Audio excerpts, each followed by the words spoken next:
Et on va commencer. Tout le monde n'est pas là, donc je suis un peu désolée. Il y aura plein de gens absents parce que non, plusieurs. Parce que voilà, on entend pas. Euh, donc j'enregistre le cours. J'espère que ça va marcher et je le mettrai sur eCampus. Donc il fallait qu'on termine. On devait parler des assises d'Arles, mais les étudiantes qui y étaient donc ne sont pas là. Hugo y était aussi? Oui, Hugo y était. Donc étudiants et étudiantes ne sont pas là. Donc voilà. Il devrait aviser, madame. Ouais. On avait compris, c'est juste que j'ai pas pu y aller moi. D'accord, alors on va attendre un petit peu. Bon, je vais commencer quand même pour pas perdre trop de temps. Et puis comme le cours est enregistré, ils pourront rattraper. D'autant que le début, on l'avait déjà vu en partie. Alors, je vais juste bouger ça. J'avais déjà fait l'introduction parce que ça nous avait aidé, enfin ça vous avait aidé vous à analyser les textes la dernière fois. Euh, donc on avait terminé sur un exercice sur Tristram Shandy, donc la littérature du 18e, vous vous en souvenez, traduite vers donc de l'anglais traduite vers le français. Donc on avait vu que le 19e, il y a un retour à ce qu'on a appelé l'historicité, c'est-à-dire que la... Bonjour, bonjour, entrez, je vous en prie. Oui, oui.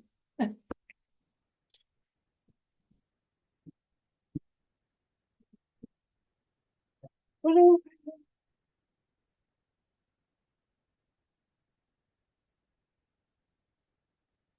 Oui, oui, faites. Bonjour. Bonjour.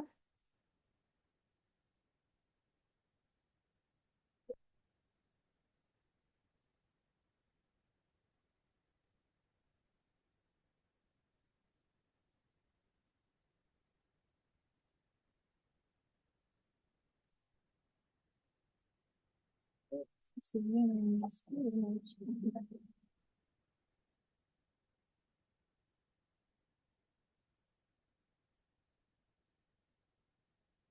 Bon, bonjour.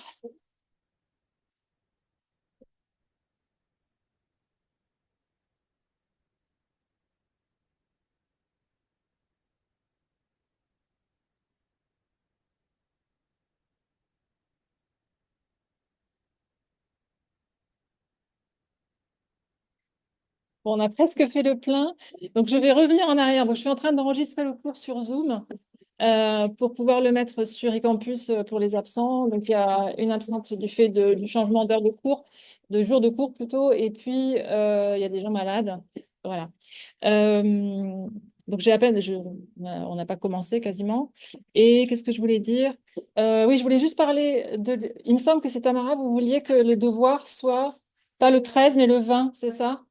Ouais, donc c'est ce que j'ai mis sur. Je l'ai changé parce que je l'avais oublié de le changer. D'accord, donc c'est bon, je m'étais bien souvenu. Et ben, on va attendre que les autres reviennent des toilettes pour parler donc des assises d'Arles, parce qu'on va commencer par ça, puisque vous y étiez, enfin certains, certaines, hein, ce week-end, c'est tout récent. Ouais. Vous êtes allé en voiture donc, parce qu'il n'y avait pas d'autres moyens de vous déplacer. Ça s'est bien passé? Ouais. Ok. Alors, vous allez, on va juste attendre qu'ils reviennent et puis vous allez nous dire un peu ce que vous avez découvert, vos rencontres, ce que vous en avez pensé, du bien ou du mal ou pas. Enfin, tout ce que vous avez à en dire. La seule chose, c'est que il va falloir qu'on vous entende, donc je vais essayer de déplacer l'ordinateur pour que ça enregistre en fait vos voix, parce que bien sûr, j'ai pas de micro. Et on va faire comme ça. Voilà. Donc, on va juste faire une petite pause. Est-ce que vous avez des questions? Ah oui, je voulais vous dire aussi, c'est vraiment complètement ironique, mais j'avais annulé le cours de demain parce que je devais partir en avion en Espagne pour un colloque qui commençait jeudi. Et ça a été annulé parce que malheureusement, le colloque était à Valence. Donc l'aéroport est fermé. Enfin, alors, le centre-ville de Valence, m'a-t-on dit, n'était pas tellement affecté, mais c'est surtout la région et donc, il y a des gens qui organisent le colloque qui sont affectés par les problèmes enfin, qui continuent. Donc, en principe, le colloque va se tenir en ligne, mais j'aurais pu faire court demain. Euh, je n'ai pas tout chamboulé, j'ai même pas pensé de le changer à nouveau. Voilà.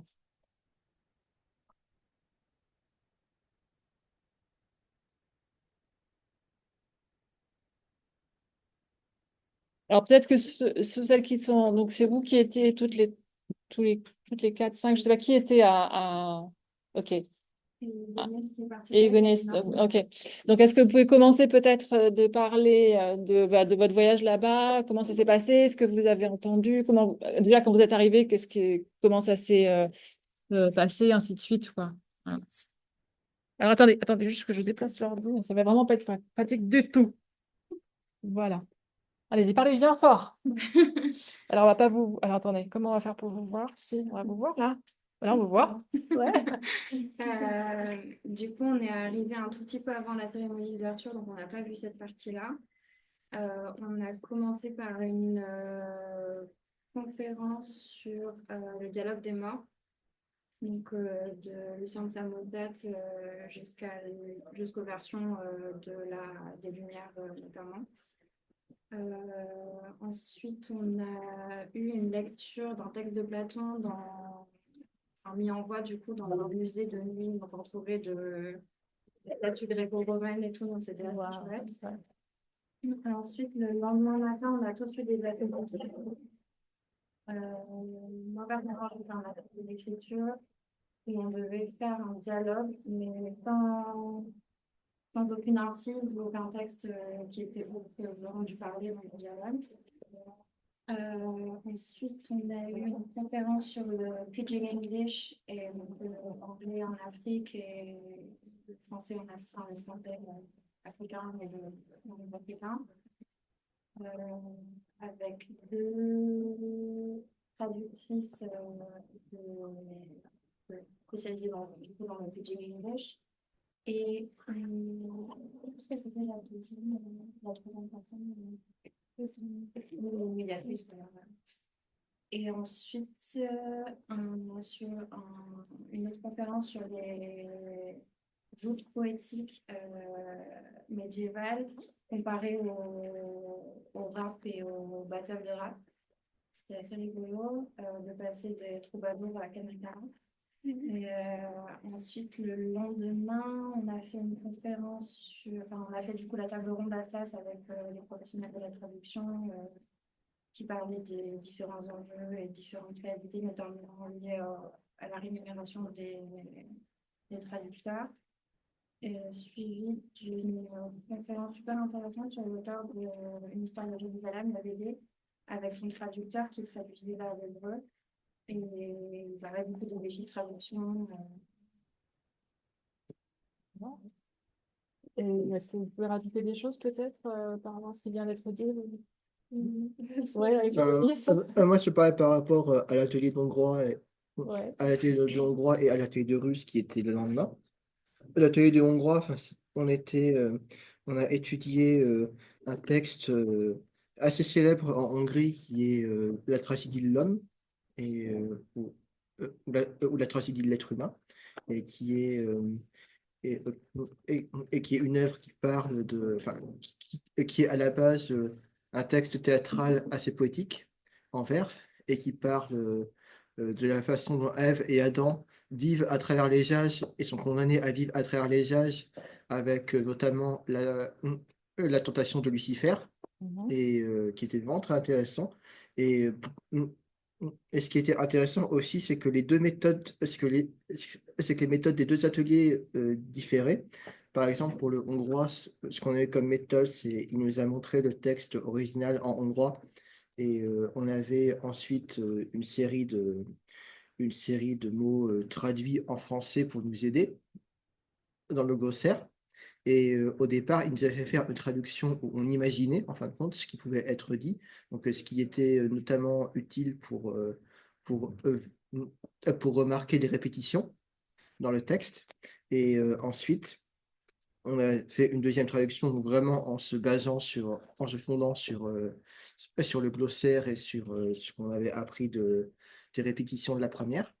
Et tandis que l'atelier de russe, on avait donc idem le texte évidemment original en cyrillique, que moi personnellement je ne pouvais pas lire, mais que c'était aussi le cas de beaucoup de gens dans l'atelier. Et en revanche, on avait un mot à mot, où là, pour le coup, je trouvais que c'était à la fois plus simple de traduire et, et aussi moins gratifiant dans le sens où le mot à mot faisait qu'on avait juste en quelque sorte à réagencer les mots d'une façon cohérente en français et on n'avait pas vraiment, on avait moins de rapport au texte Ouais. qu'en ayant le glossaire et le texte original. D'accord. Ok. D'autres. Alors, vous vouliez rajouter peut-être quelque chose là non? Non. Alors, c'est drôle parce que hier, j'ai rencontré Lise Chapuis, qui est une traductrice de l'italien vers le français, qui a beaucoup d'expérience, qui était à Arles. Et donc, elle m'a parlé de. Je lui ai dit, mais comment ça s'est passé et tout. Donc, elle y va tous les ans, elle aime beaucoup y être. Et elle rencontre ses amis, ses collègues, etc. Et donc, elle m'a parlé d'une conférence qu'il y avait par deux chercheuses sur l'intelligence artificielle. Et donc, est-ce que vous pouvez en parler peut-être un petit peu? Vous n'avez pas pu y aller? Et, Celle du matin, moi, j'étais pas allé. D'accord. Mais après, il y avait pas mal de conférences qui étaient simultanées, qui étaient en même Ah, il y avait des temps, conférences en même temps, en fait, donc il fallait faut pas tout choisir. faire. D'accord. Et puis aussi, on voulait aussi un peu profiter de la vie, donc on a des fois, Oui, d'accord. Donc, ce qu'elle m'a dit, donc vraiment très rapidement, c'est qu'il y avait notamment une juriste et une praticienne de théâtre aussi qui parlait de l'IA. Et la juriste disait que ça posait l'IA posait deux gros problèmes. Il y en a plein, hein, mais deux très importants. C'est la question des droits d'auteur, parce qu'en fait, les intelligences artificielles prennent tout ce qu'il y a sur le net. Et donc, ce que vous avez publié il y a 20 ans, il y a 10 ans, ils ne vont pas vous demander si vous êtes d'accord pour le donner à la science, en quelque sorte, ou en open source. Donc ça, c'est un premier problème. Et aussi, ce qui est lié à cette façon de ramasser, collecter toutes les informations, c'est que forcément, il y a des erreurs. Comme ça, vous vous en rendez compte quand vous utilisez ChatGPT. Vous allez vous rendre compte qu'il y a des fois des âneries énormes. Et le deuxième problème, c'est un problème dont on entend de plus en plus parler, c'est le fait que ça consomme énormément d'énergie, d'électricité, et que finalement, d'utiliser ces sources-là, c'est encore plus polluant en fait que d'aller à la bibliothèque consulter un dictionnaire, même si on prend sa voiture pour y aller en fait. Voilà. Donc il y a aussi ce problème de stockage des données.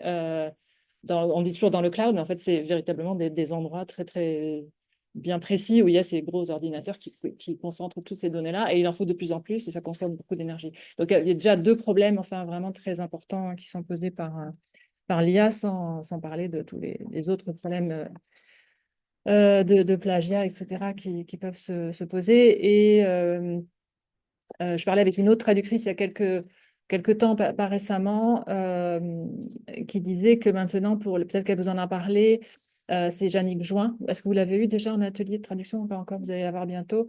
Elle va faire certains cours pour vous, je pense, au deuxième semestre.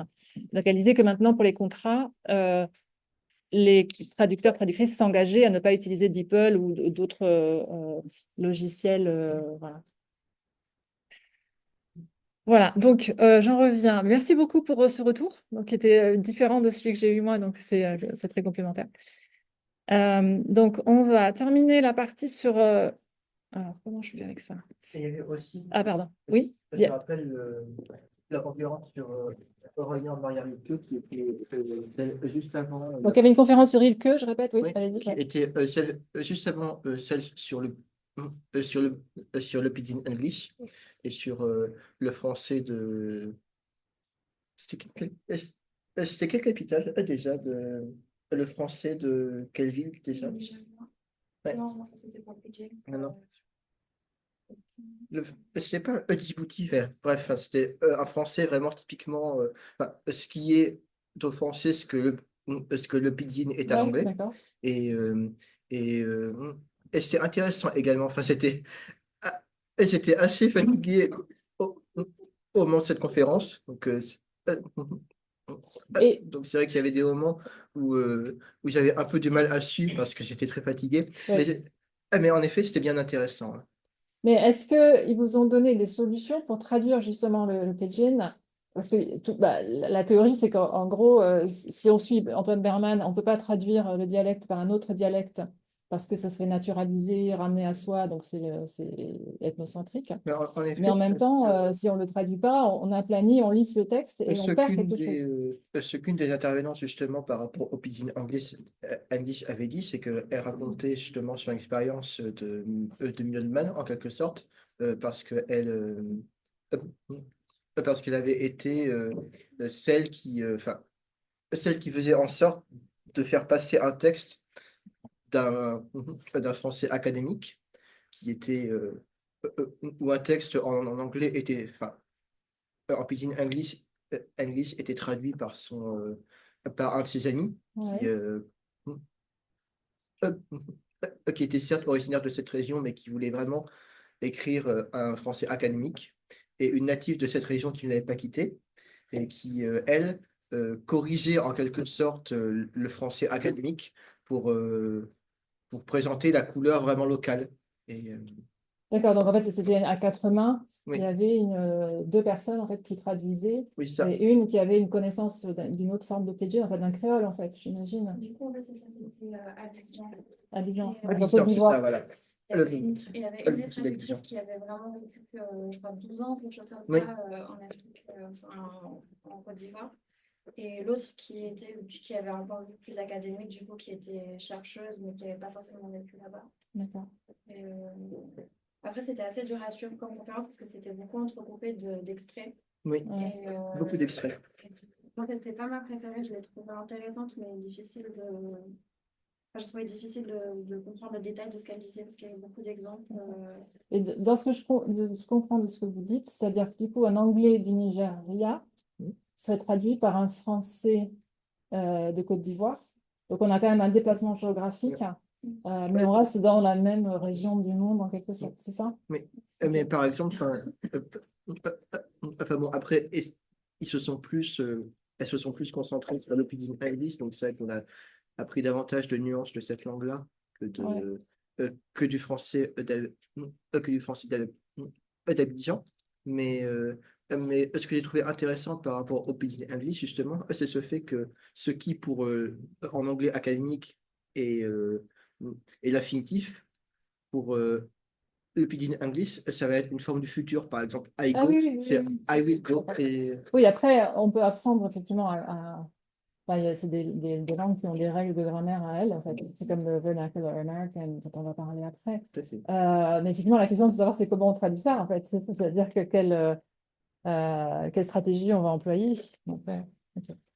Et il y a quelques années, il y avait un atelier de traduction ici à la fac et on traduisait des textes des Caraïbes. Donc, une autrice notamment de la Jamaïque. Et donc, on traduisait vers le français. Et il y avait donc, bien sûr des moments où l'anglais n'était pas de l'anglais standard du tout, hein. Mais même si c'est un continuum, il y avait des nouvelles qu'on ne comprenait quasiment pas et d'autres où il y avait juste quelques mots. Voilà, donc c'est vraiment un continuum linguistique.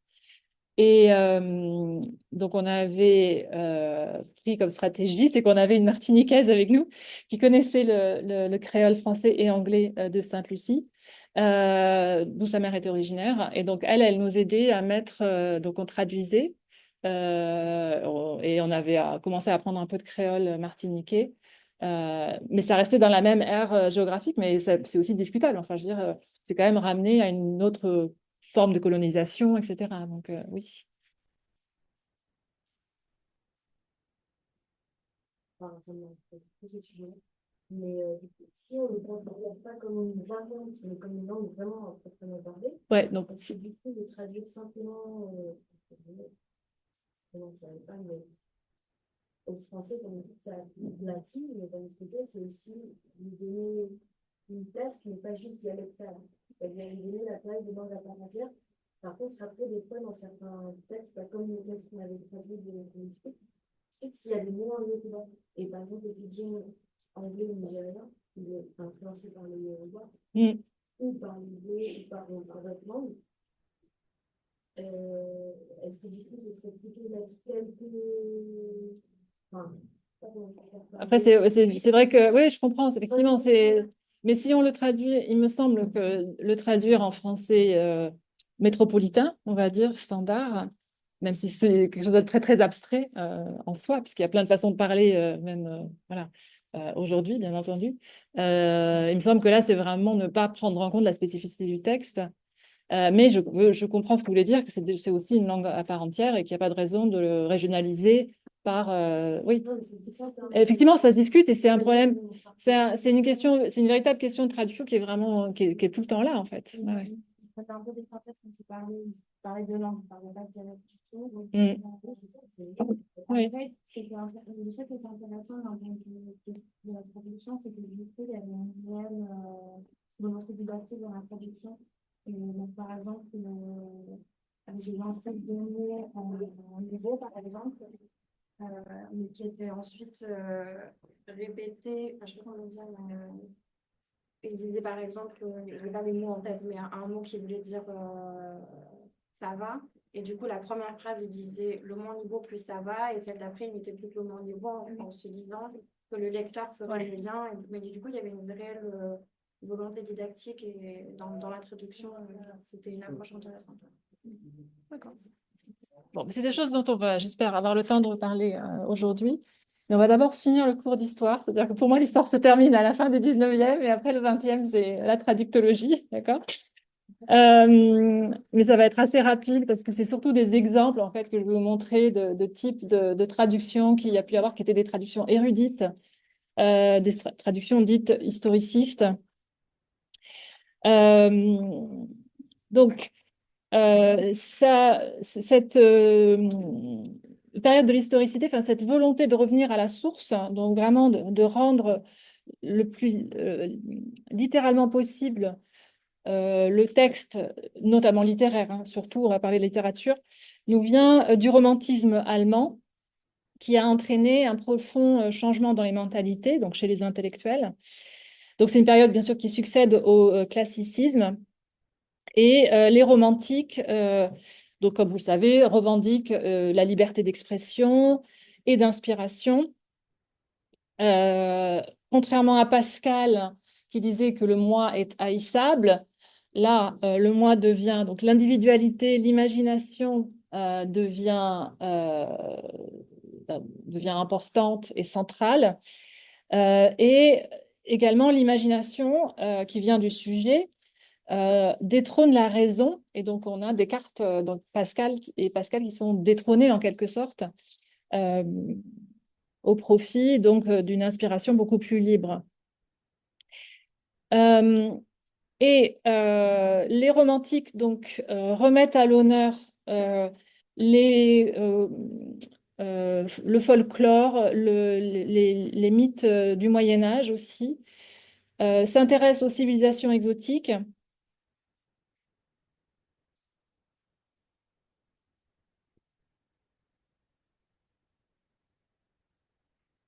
Et donc, il faut voir que ces romantiques ne sont pas juste des littérateurs, hein, ils pensent aussi la société. En fait, il y a en fait, comment dire, se déploie une nouvelle vision de l'homme comme sujet historique au XIXe siècle.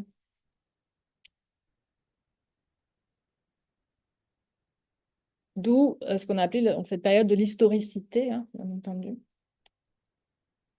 Alors, c'est aussi lié à la transformation brutale de la société qui est liée à la révolution industrielle. Oui. Oui. Vous voulez de la lumière peut-être? Ouais. Ça ne va pas être ça, ça c'est l'histoire, ça sera de l'autre côté.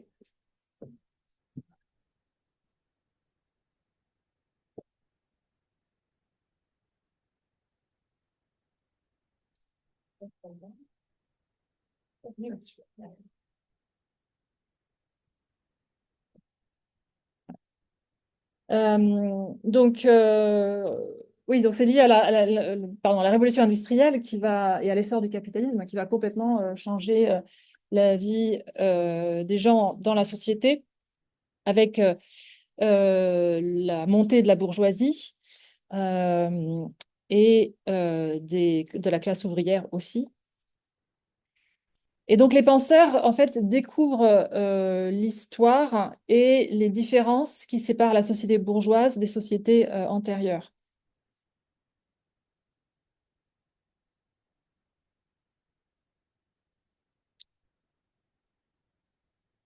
Donc, très rapidement, on va parler un peu de la théorie, mais j'ai déjà pratiquement fait tout le tour. Je vais vous donner quelques éléments supplémentaires. Et ensuite, on va avoir quelques portraits de traducteurs.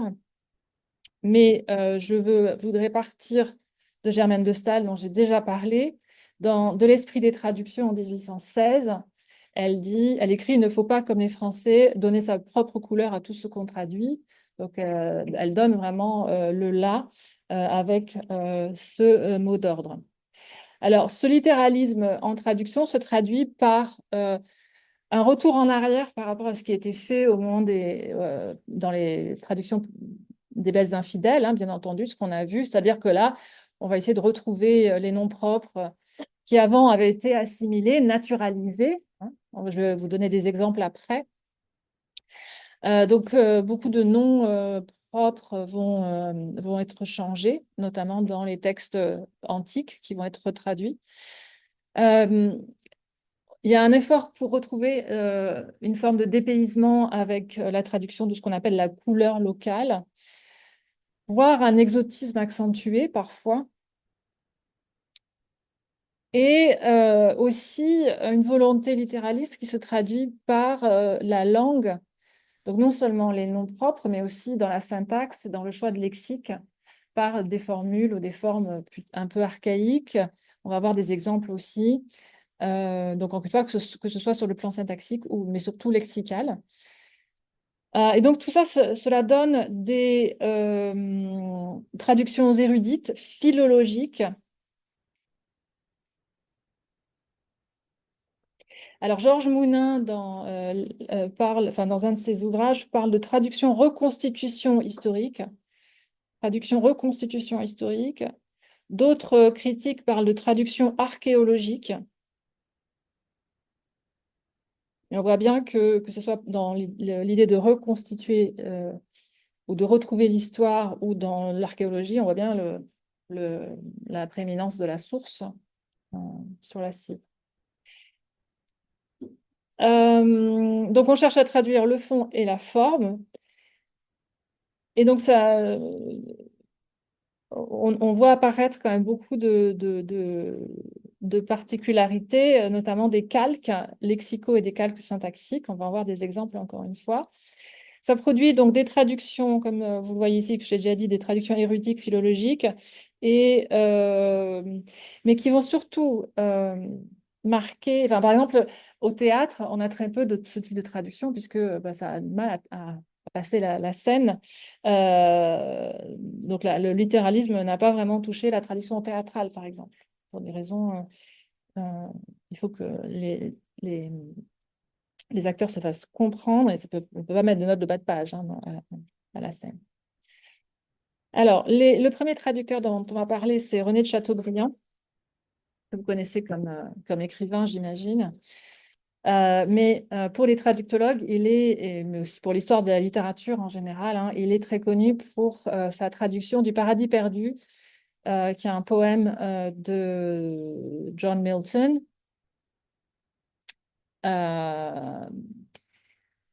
Et alors, il a beaucoup glosé en fait sur cette traduction. Donc, il a assorti sa traduction d'une réflexion autour de la traduction, donc dans des remarques qui précèdent la traduction, et aussi dans un essai sur la littérature anglaise ou angloise. Et donc, il va traduire, enfin, il va essayer, en tout cas, par moment, pas tout le temps, on va le voir aussi dans un exemple, cette traduction mot à mot, cette traduction littérale, qui véritablement fait violence à la syntaxe française, parfois, pas toujours. Parce que l'idée, c'est que la traduction doit refléter la langue anglaise dans sa forme autant que dans le fond. Et pour une fois, il y a un certain respect des termes profanes et religieux, alors que très souvent, il y avait une volonté ethnocentrique des traducteurs qui ramenait à la foi catholique, par exemple, le texte. Donc, il s'exprime, donc sa profession de foi s'exprime, oui, dans à la fois essais sur la littérature angloise et dans ses remarques. Donc, je vous ai mis 3 extraits ici. Donc, ça, c'est le premier. Donc, ça, c'est des citations qui sont très connues, que vous retrouverez dans des livres d'histoire de la traduction, mais aussi ailleurs. Donc, autant d'Ablancourt, donc on retrouve Perrault d'Ablancourt. Les traductions s'appelaient Belles infidèles. Depuis ce temps-là, on a vu beaucoup d'infidèles qui n'étaient pas toujours belles. On en viendra peut-être à trouver que la fidélité, même quand la beauté lui manque, a son prix. Donc, il s'inscrit véritablement contre les belles infidèles, on le comprend. Dans Remarques, il dit c'est une traduction littérale dans toute la force du terme que j'ai entreprise, une traduction qu'un enfant et un poète pourront suivre sur le texte, ligne à ligne, mot à mot, comme un dictionnaire ouvert sous leurs yeux. Et ensuite, alors la phrase qui a le plus marqué, c'est « J'ai calqué le poème de Milton à la vitre ». Donc, comme si, en fait, il y avait une vitre transparente entre le texte source et le texte d'arrivée et que tout était équivalent, en fait, en quelque sorte. Donc, c'est vraiment une illusion puisque les langues ne sont pas du tout équivalentes. Et donc, on va voir que malgré tout, il manipule le texte. Alors, je vais vous laisser travailler un petit peu. On a un extrait de Milton, donc ce n'est pas toujours très, très évident. Donc, c'est Le paradis perdu, donc c'est la Genèse. Donc, vous avez en haut le texte en anglais, donc il y a une longue question en fait. Et donc, la traduction de Louis Racine, donc, qui était le fils de Jean Racine, et la retraduction de Chateaubriand. Je vous laisse lire silencieusement, après on lira à voix haute et puis on essaiera de voir voilà, ce qui se passe dans ces 2 traductions.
Alors, c'était une volontaire pour lire à voix haute le texte en anglais. Allez-y. Say first, for Evans eyes, nothing from thy youth, another deep tract of barren. Say first what caused a most of grandparents in that happy state, a favored of Evans so highly, to follow from the Creator, and transgress his will for one restraint, Lord of the world besides. Ok, donc c'est une interrogation sur ce qui a poussé Adam et Ève à fauter et à la chute dans ce bas monde et à quitter le paradis. D'accord? Ok. Donc, il veut lire la traduction de Jean Racine. Allez-y, merci. Allez-y. Moi, d'abord, parce que la hauteur du thème, ni la profondeur de l'enfer ne cache rien à ce niveau-là. Dis-moi d'abord quelle fut la cause de la crise de la première terre, placée dans un état si heureux, comblé du plan de céleste faveur, il est porté à désobéir à un créateur qui ne leur demandait qu'une chose, et laisser pour tout le reste souverain de Dieu. Merci. Une troisième personne pour lire le texte de René de Chateaubriand. Oui. D'abord, parmi les ciels de la profonde étendue de l'enfer de dévoilement accompli, dit quelle cause, pour leur éternité si favorisée du ciel, poussa les premiers parents à se séparer de leur créateur, à transgresser sa volonté pour une seule restriction, souvent qu'ils étaient du reste du monde. D'accord. Alors, est-ce que vous avez remarqué des différences déjà entre les deux textes? Oui.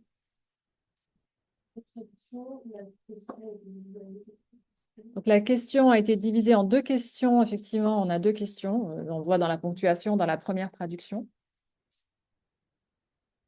Donc, Chateaubriand rétablit ça, mais il n'y a pas l'air d'avoir de point d'interrogation chez Chateaubriand, ce qui est assez surprenant. Oui, donc déjà,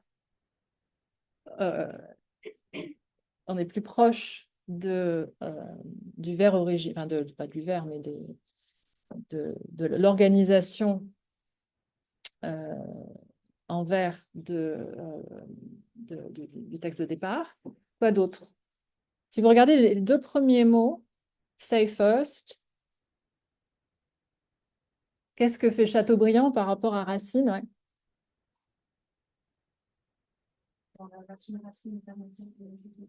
Voilà, donc là, Chateaubriand revient à du mot à mot. Say first, dit d'abord, là où Louis Racine avait rajouté moi, peut-être pour le rythme, peut-être pour la compréhension. Ok. Très bien. Est-ce qu'il y a d'autres moments où Chateaubriand est plus littéral d'un point de vue lexical, par exemple?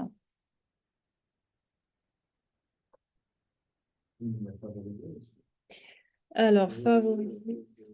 Favored our heaven, donc c'est vers 4. Ouais, il revient dans leur état heureux si favorisé du ciel. C'est ça? Ça, c'est. Placé dans un état si heureux, comblé. Ouais. Donc là, il y a effectivement un calque du mot favored par favorisé. Il a transgressé. Transgresse. Ouais, aussi. Oui. Non, quasiment tout en fait. Ouais.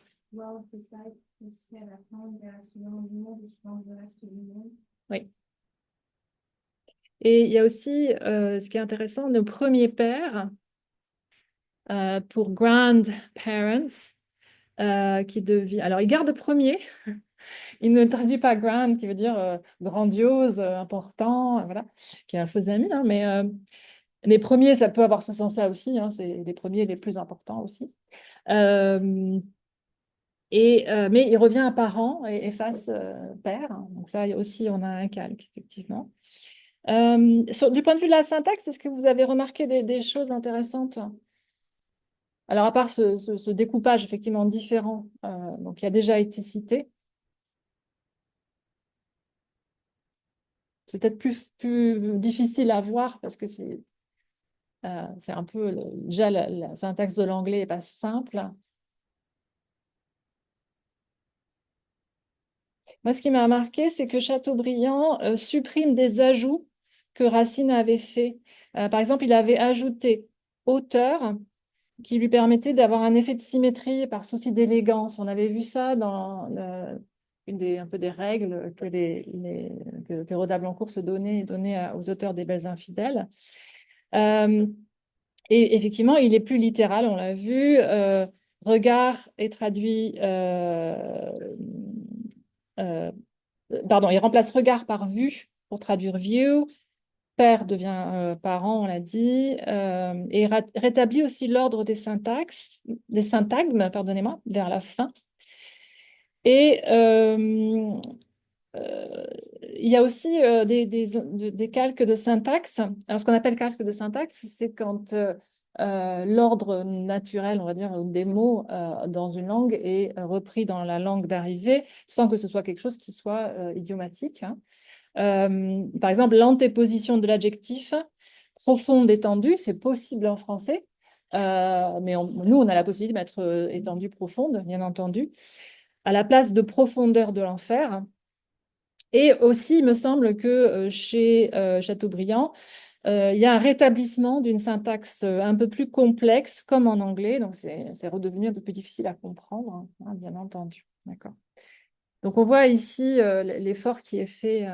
Donc, quand on parle de littéralisme, ce n'est pas du mot à mot, en fait, hein, mais c'est cet effort de retrouver quand même des éléments formels qui viennent du texte source.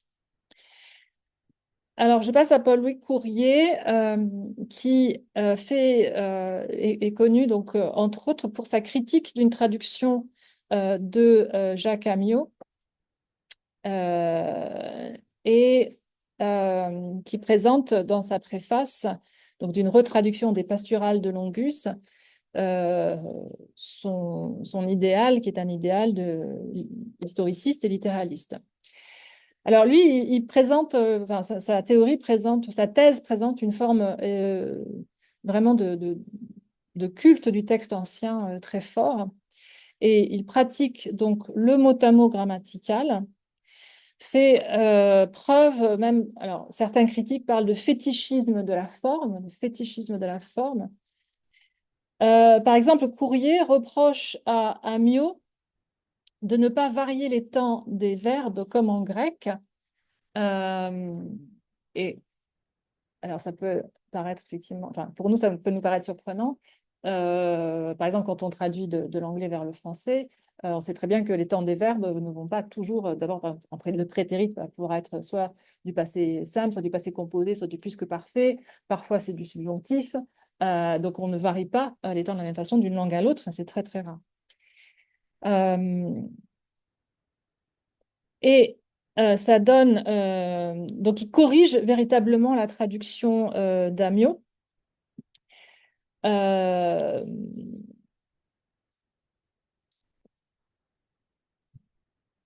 Donc, comme on le voit ici dans sa retraduction, hein.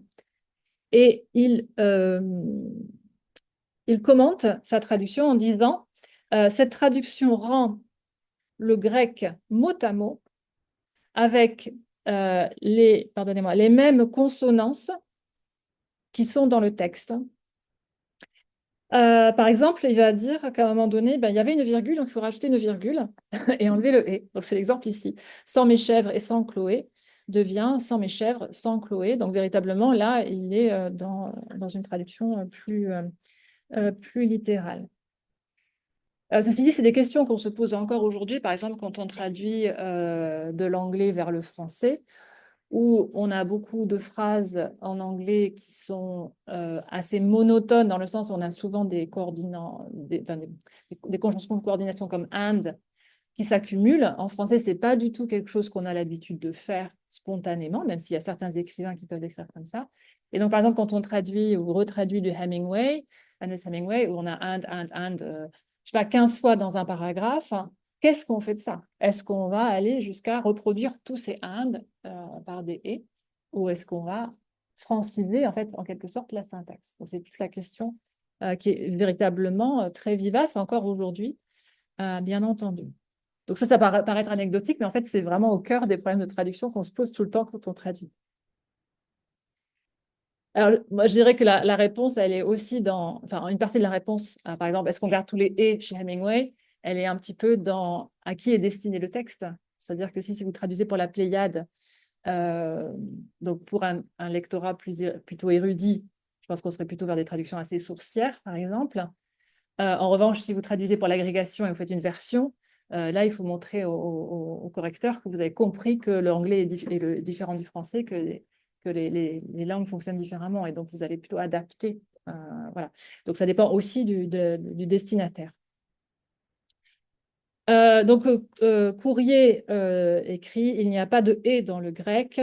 Rien ne marque mieux le peu de sentiments qu'Amyot avait du style de Longus. » Bon, là, peut-être que c'est un petit peu exagéré. Je pense que Amyot se souciait quand même du style de Longus, même si il se souciait aussi d'enrichir la langue française, comme on l'a vu ensemble. Alors, le troisième traducteur dont je voulais parler, c'est Littré. Donc, vous connaissez Littré. Pourquoi? Émile Littré. Pour le dictionnaire, voilà. C'était donc un lexicographe très connu et dont on utilise encore les travaux. Mais ce que l'on sait moins, j'imagine, et que Littré, peut-être que les gens qui ont travaillé en sciences du langage, vous le saviez. Non. Alors, très bien, je vous apprends des choses, c'est parfait. Donc, Littré fut un véritable traducteur philologue, assez provocateur. Et alors, lui, il a été notamment influencé par le positivisme, donc qui est la science qui se développe, la pensée de la science qui se développe au 19e et qui veut arriver à la connaissance des faits par l'expérience scientifique. Donc lui, il veut traduire une œuvre ancienne dans un état de langue contemporain de l'œuvre originale. Enfin, en tout cas, c'est son projet. Il va parfois un peu faire des entorses vis-à-vis de ce projet traductif. Donc, traduire une œuvre ancienne dans un état de langue contemporain de l'œuvre originale. Alors, parfois, c'est complètement impossible, parce que, par exemple, si vous traduisez du grec ancien, mais il n'y avait pas de français à l'époque. Donc, c'est juste impossible. Mais il trouve une solution. Donc, il propose, par exemple, 2 traductions expérimentales. Il traduit le chant premier de l'Iliade en français du XIIIe siècle. Et je vais revenir sur la diapo après. Et l'Enfer de Dante, donc écrit en italien, en vieil italien, en français du XIVe. Alors, pourquoi? Alors, il estime que déjà le vieux français n'est pas une langue morte. Alors, je ne sais pas ce que vous en pensez. Est-ce que quelqu'un peut lire là? Ça... C'est du français.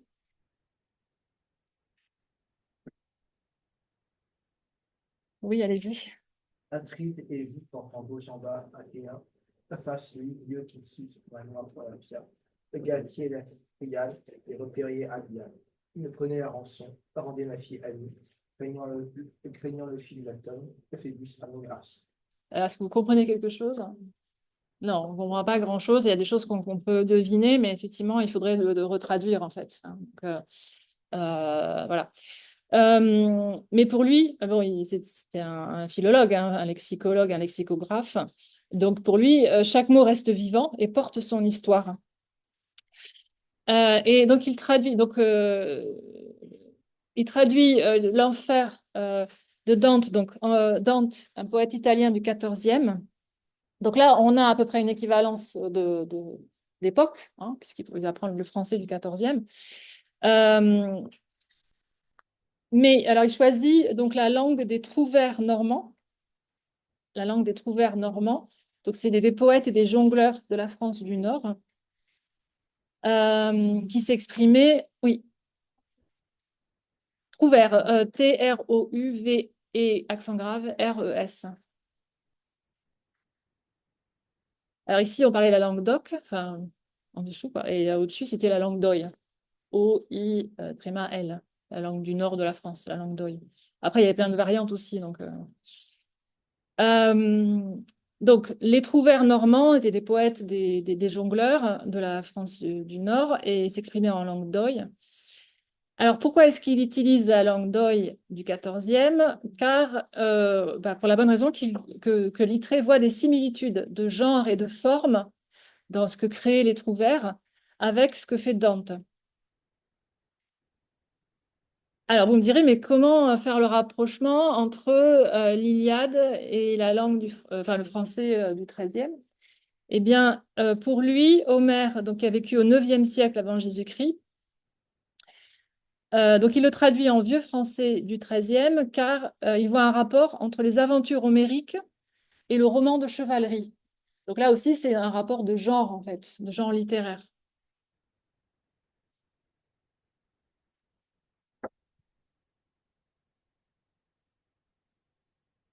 Voilà, donc je ne vais pas essayer de le lire, ne vous embêtez avec ça, mais vous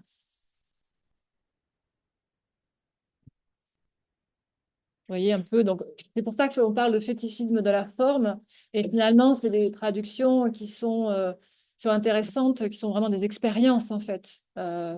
mais qui n'ont pas vocation à être lus, en tout cas autrement que par des savants, et qui vraiment presque appartiennent à des musées, c'est-à-dire qu'on ne va plus lire aujourd'hui. Et le dernier, c'est le Comte de Lille, que vous connaissez, j'imagine, comme poète. Souvent, il est étudié à l'école. Lui aussi veut restituer la littéralité dans les façons, enfin, des façons de penser, de sentir, de parler, de vivre des Grecs d'il y a 3000 ans. Donc, de l'Antiquité. Donc, il va traduire Homère.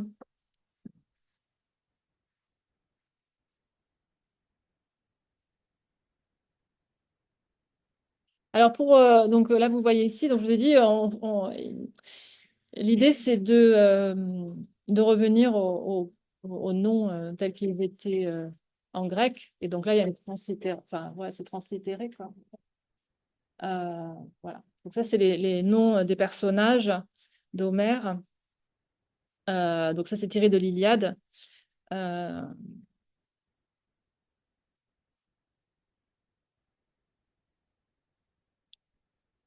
Alors, ce qui est intéressant aussi, c'est que, bon, non seulement on retrouve la forme du grec ici dans le français, mais sur le fond aussi, il censure moins les textes. Donc, il édulcore moins.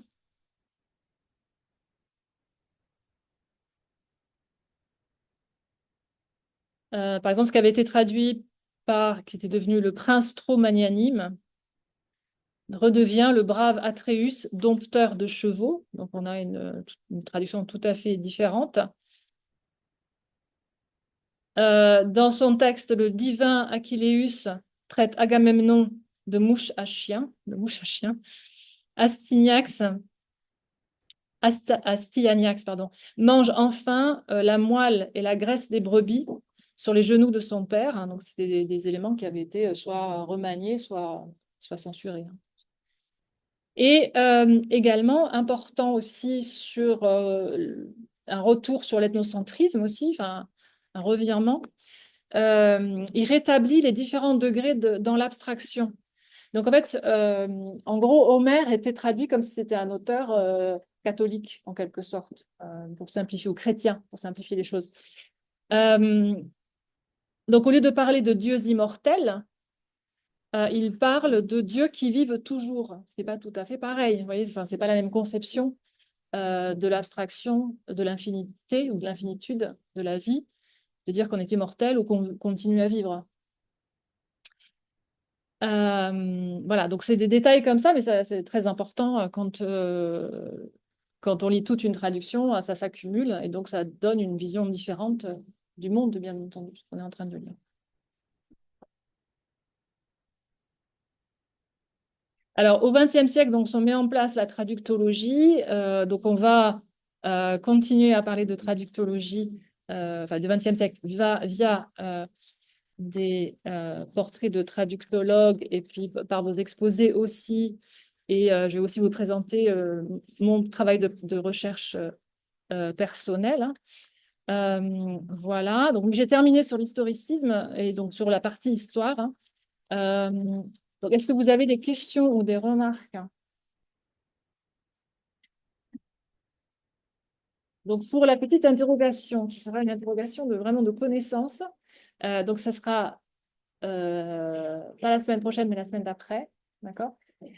Donc, ce sera 10 questions. Voilà. Il n'y aura pas le 19e, puisque tout le monde n'est pas là, voilà. Okay. Vous allez jusqu'au 18e. Alors.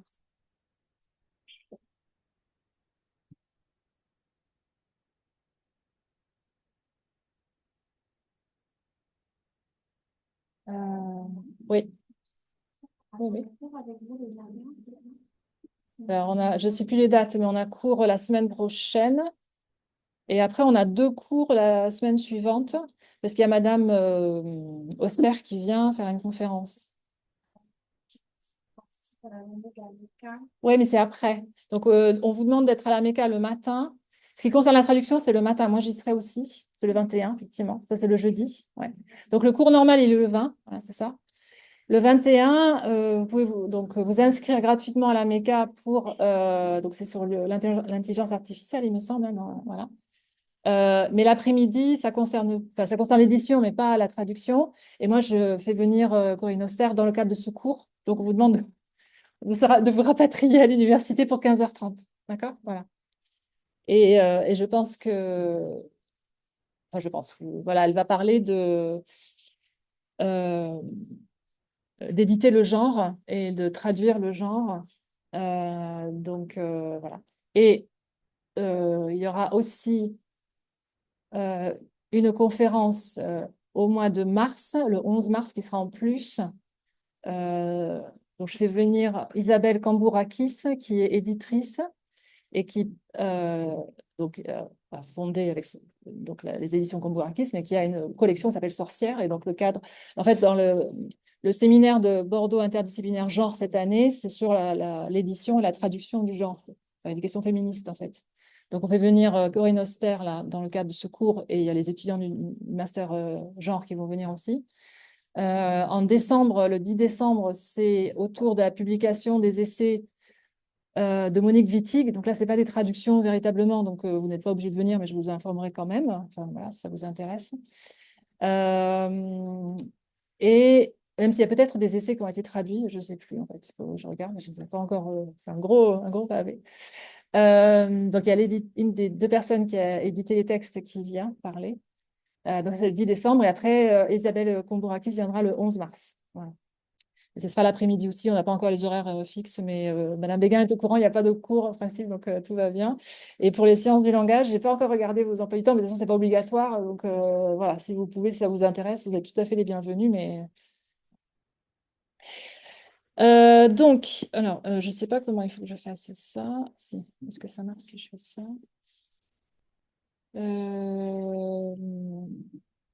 Alors, il est où?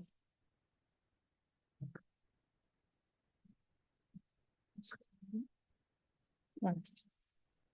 Alors, est-ce que ça marche si je fais partager? Voilà.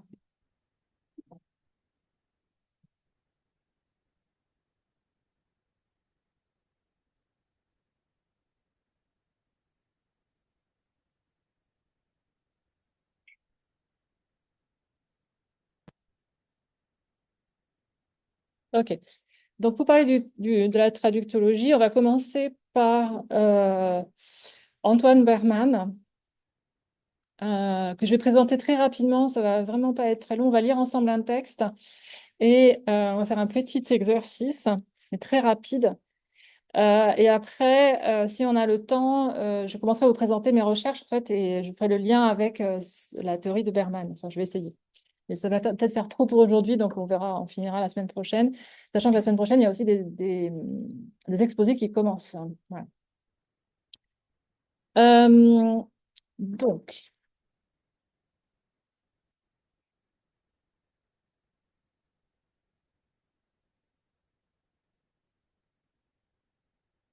Donc, Antoine Berman était un écrivain, traducteur trilingue, donc espagnol, anglais, allemand. Il a fondé le centre Jacques Amiot à Paris, qui est une association pour la promotion et la coordination de la terminologie. Et c'était un traducteur technique. Enfin, il enseignait la traduction technique plutôt et scientifique, mais il a beaucoup écrit sur la traduction littéraire, d'où mon intérêt pour son travail. Et donc, il a longtemps travaillé à l'ISIT, qui est une des deux écoles d'interprétariat en France. Vous avez l'ESIT avec un E et l'ISIT avec un I. L'ESIT est public, l'ISIT est privé. L'ESIT avec un E dépend de Paris 3, donc Sorbonne Nouvelle. Et voilà, et l'ISIT, je ne sais pas où c'est à Paris, mais enfin, voilà, c'est à Paris. Et c'est privé.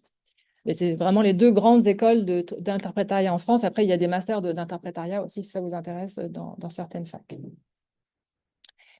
Donc, il a écrit beaucoup d'ouvrages. Donc là, j'ai mis une sélection, hein. On va parler aujourd'hui de la traduction et la lettre ou l'auberge du lointain, mais on en reparlera après, on va travailler là-dessus en particulier. Mais là, je voudrais surtout mettre l'accent maintenant sur... donc, pour une critique de la traduction, je l'ai déjà cité, je vais revenir dessus aussi. L'âge de la traduction, en fait, c'est un commentaire de la tâche du traducteur, qui est un texte de Walter Benjamin, donc, qui était un critique qui est mort pendant la guerre, la Deuxième Guerre mondiale, mais qui a un critique littéraire qui a beaucoup, beaucoup marqué la pensée littéraire du XXe siècle. Et qui a écrit un petit... Donc, il traduisait Baudelaire et il a écrit un petit texte sur la traduction, la tâche du traducteur. C'est un texte qui est assez obscur, un peu difficile. Donc, je ne vous fais pas lire, mais je vous invite à peut-être plus tard le lire par vous-même. C'est pas très long, mais c'est juste que c'est un peu dense. Et donc, Berman a fait toute une critique de ce texte, enfin, un commentaire. Tous ces livres sont ici à la bibliothèque, vous pouvez les consulter. Très rapidement, il a aussi écrit un autre ouvrage, donc L'épreuve de l'étranger, essai sur la traduction dans l'Allemagne romantique, qui en fait reprend, enfin, développe beaucoup des points qu'on a vus aujourd'hui, mais qu'on a vus en introduction très très rapidement. Donc, si ça vous intéresse, il y a énormément de choses. Et donc, la première partie, vous voyez, la traduction au manifeste est vraiment une partie préfacielle programmatique. Donc, on va revenir sur l'analytique de la traduction, dont il parle aussi dans l'Auberge du lointain. Tout ce qui est sur la visée métaphysique, la pulsion du traduire, c'est très intéressant. Par exemple, il dit, vous savez, ce qu'il appelle la pulsion de traduire, c'est ce qui, parce que vous rencontrez un texte ou un auteur, vous avez cette espèce de désir de le traduire, en fait. Et c'est ce qui porte le travail de traduction. Dans le meilleur des cas, bien entendu, parce qu'il y a aussi des cas où on traduit sans en avoir forcément envie. Et une notion dont je me sers aussi, c'est la condition ancillaire de la traduction. C'est l'idée que la traduction est seconde, qu'elle vient seconder le texte, et donc qui a à la fois quelque chose de très noble dans cette ancillarité, mais aussi de très néfaste pour la visibilité de la traduction et du traducteur et des traductrices qui ne produisent pas des originaux en quelque sorte. D'accord ? Donc ça, c'est toutes des idées qu'on a déjà pu évoquer, mais qui reprend et qui discute dans cette préface qui est très importante. Et ensuite, il fait le portrait de ces romantiques allemands qui ont marqué leur temps, donc parmi lesquels Luther, mais donc ça, c'est pas romantique, bien entendu, mais il part de Luther, bon, les frères Schlegel, et il parle de Schleiermacher, qui était plutôt un philosophe, voilà, et Goethe, bien sûr, enfin voilà. Donc, mais je passe là-dessus parce que bon, ce serait en fait répéter, mais plus en détail ce qu'on a dit. Parce qu'en fait, je voudrais en venir à pour une critique des traductions que j'ai déjà pu évoquer. Donc, pour une critique des traductions, donc la première partie est théorique et il essaie de développer une méthode pour faire une critique productive des traductions. Et en fait, cette méthode-là, elle a beaucoup influencé la traductologie française. Encore, on est influencé par Berman. Donc, si vous faites des études de traductologie après, vous ne pouvez pas ne pas avoir lu Berman, c'est juste pas possible. Et c'est toujours un petit peu agaçant parce que plein de choses qu'il a mises sur le papier dans les années 80-90 n'ont pas été traduites en anglais. Et les translation studies se sont emparés de certaines choses, mais dans les années 90-2000, donc avec quand même 10-15 ans d'écart, parfois 20 ans, ils ont eu l'impression de redécouvrir les choses. En fait, Berman l'avait déjà dit, mais c'était en français, donc ça n'a pas été lu, en tout cas pas lu en dehors de la traductologie française ou francophone. Et j'avais dit par rapport à l'idée de translator studies, alors il ne dit pas qu'il faut faire des études sur les traducteurs, mais il dit qu'il faut s'intéresser aux traducteurs, savoir qui c'est, ce qu'il a fait, enfin, lui, il parle au masculin, mais ce qu'elles ont fait pour comprendre comment ils traduisent. Voilà. Et donc, il veut définir l'œuvre de traduction, donc vraiment ce qui se passe au cœur du processus traductif en littérature.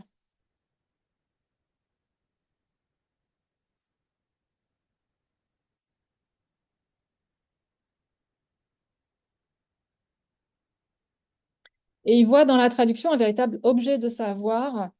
Il dit que la traduction est porteuse d'un savoir sur les langues, les littératures, les cultures. Donc, elle est une véritable source de connaissances. Donc,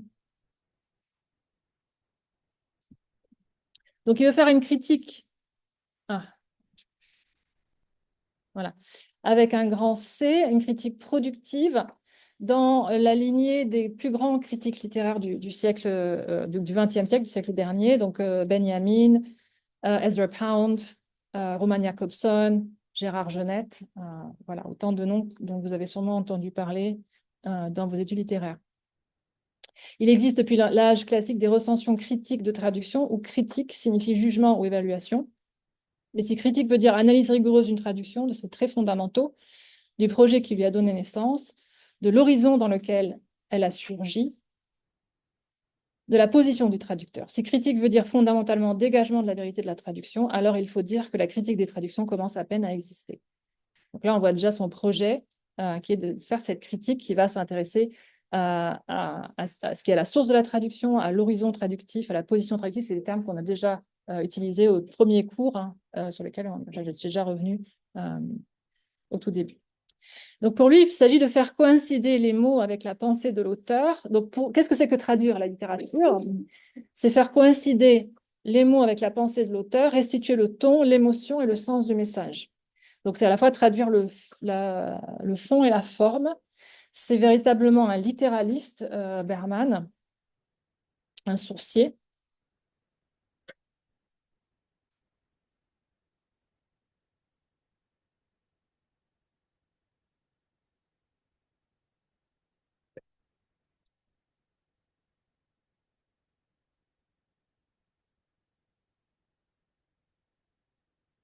Alors, il fait aussi le point sur la traductologie, enfin sur la traductologie au moment où il écrit, et il distingue deux formes modernes de critique des traductions.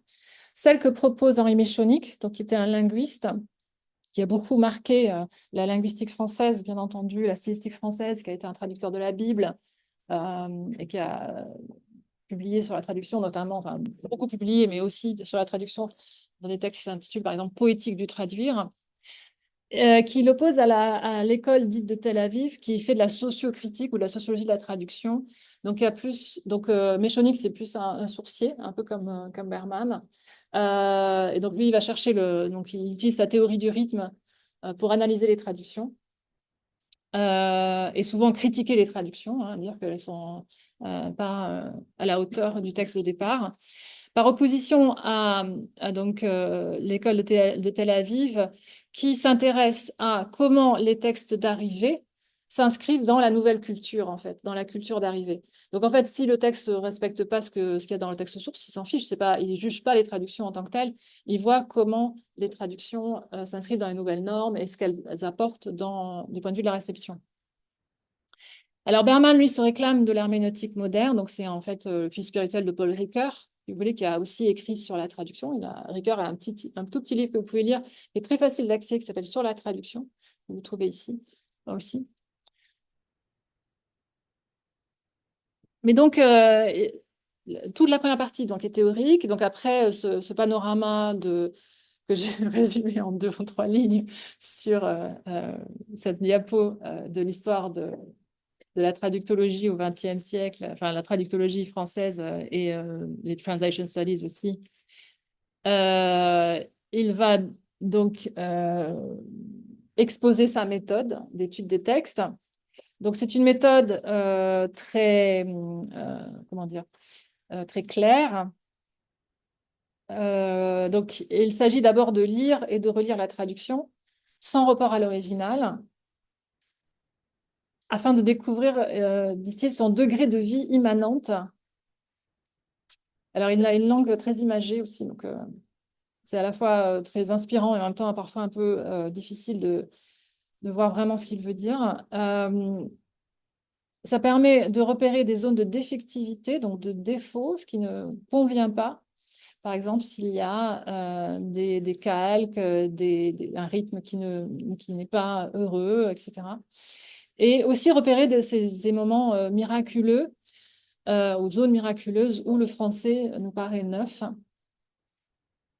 Donc, en gros, peser le pour et le contre de la traduction, hein.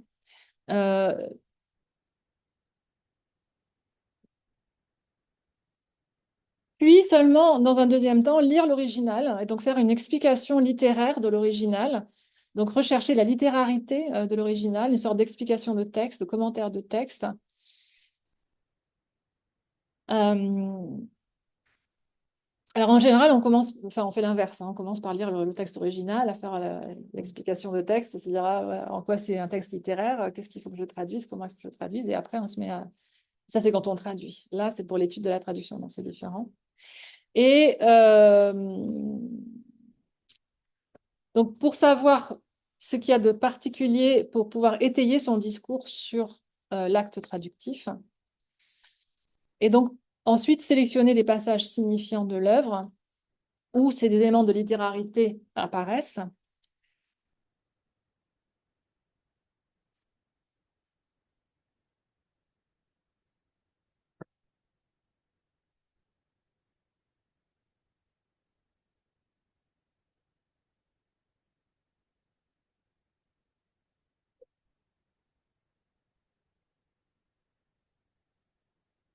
Le troisième moment, c'est on s'arrête et on s'intéresse au traducteur, aux traductrices, donc le sujet traduisant.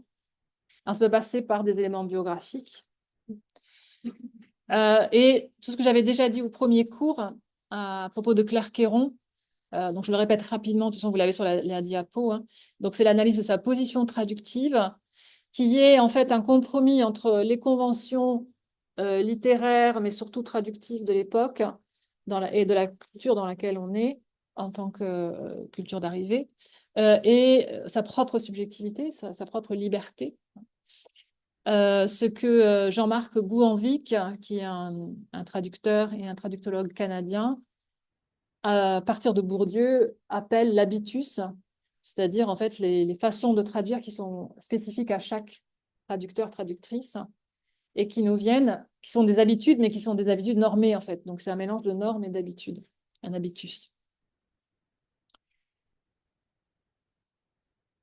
Donc l'analyse du projet traductif ou de la visée, qui est parfois exprimée dans une préface, ça peut être dans une interview, ça peut être dans une lettre à un éditeur, enfin, dans plein de supports. Parfois, on peut deviner le projet traductif en lisant la traduction, par exemple si c'est modernisé, si le texte est modernisé. Pour, je ne sais pas, les traducteurs du 19e siècle, on voit bien leur projet rien qu'en lisant leur traduction.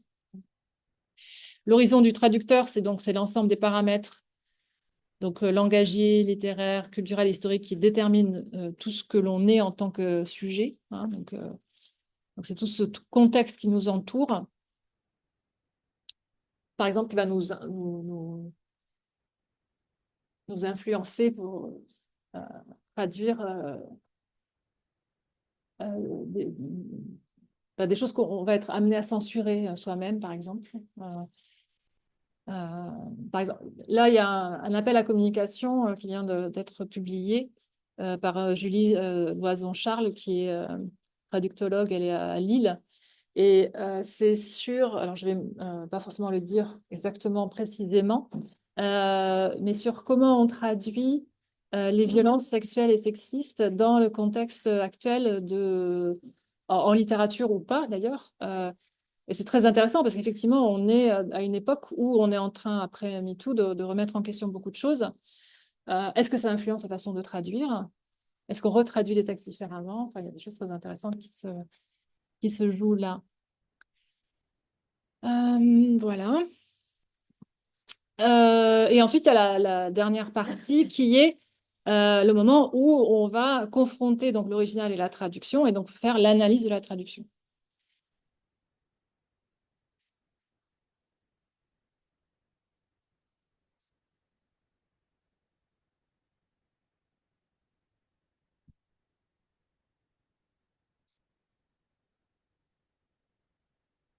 On va revenir sur l'analyse de la traduction et après, parce que dans l'Auberge du Lointain, il parle de l'analytique de la traduction, ce qui est un petit peu différent. Mais il y a quand même, c'est quelqu'un qui a été très marqué par la psychanalyse, bien entendu, vous l'entendez dans analyse et analytique.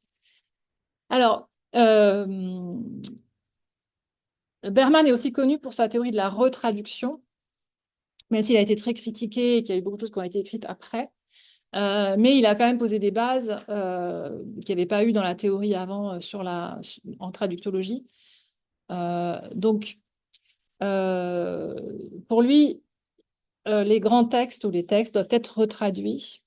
La retraduction est essentielle car très souvent, la première traduction, qui est une traduction, une espèce d'introduction, qui plus souvent, alors c'est une généralité, hein, c'est pas toujours vrai, bien entendu, la première traduction est plus souvent une introduction qu'une véritable traduction. Elle est donc souvent défectueuse, donc elle a trop de défauts, elle est souvent euh, trop adaptative, par exemple. Euh, bon. On a un petit peu senti ça quand on a travaillé sur Tristram Shandy, par exemple. On a vu l'évolution des traductions. Euh, voilà. Donc, il a cette idée que la traduction est perfectible, qu'il y a une espèce de enfin, qu'on peut aller vers le mieux, en quelque sorte, et que de toute manière, les traductions suivent les normes en vigueur. Et comme les normes traductologiques changent, on l'a vu avec Tristram Shandy aussi, on voit bien que les traductions étaient très, très différentes d'une époque à l'autre. Hein. Ces retraductions sont justifiées par ce contexte. Donc pour lui, la traduction appelle la retraduction. La traduction appelle la retraduction, mais aussi la critique de la traduction, puisqu'il ne peut pas y avoir retraduction s'il n'y a pas eu une forme de critique des traductions, mais critique au sens productif, c'est-à-dire qui a fait tout ce qu'on a vu dans sa méthode, en fait, qui est passé par tous les moments de sa méthode. Donc en fait, il veut définir, il veut arriver à un jugement qui ne soit pas un parti pris, mais qui soit alors, consensuel et surtout au-dessus des partitions Sibyllis-Sourcier. Alors, c'est peut-être là où c'est discutable, voilà, mais il y a plein de choses qui sont discutables dans ce qu'il dit, hein, mais je vous le livre. Et ce qu'il trouve important, c'est d'évaluer deux critères particulièrement, donc la poéticité et l'éthicité. Donc, s'il appelle poéticité, c'est est-ce que, donc on parle de traduction littéraire, est-ce que le texte fait texte en fait? Est-ce que c'est un texte littéraire, le texte d'arrivée? Ou est-ce que c'est juste une traduction un peu... Vous passez un texte littéraire dans DeepL ou dans ChatGPT, ce ne sera pas un texte, d'accord? Ce sera par moment un texte et par moment ça ne le sera pas.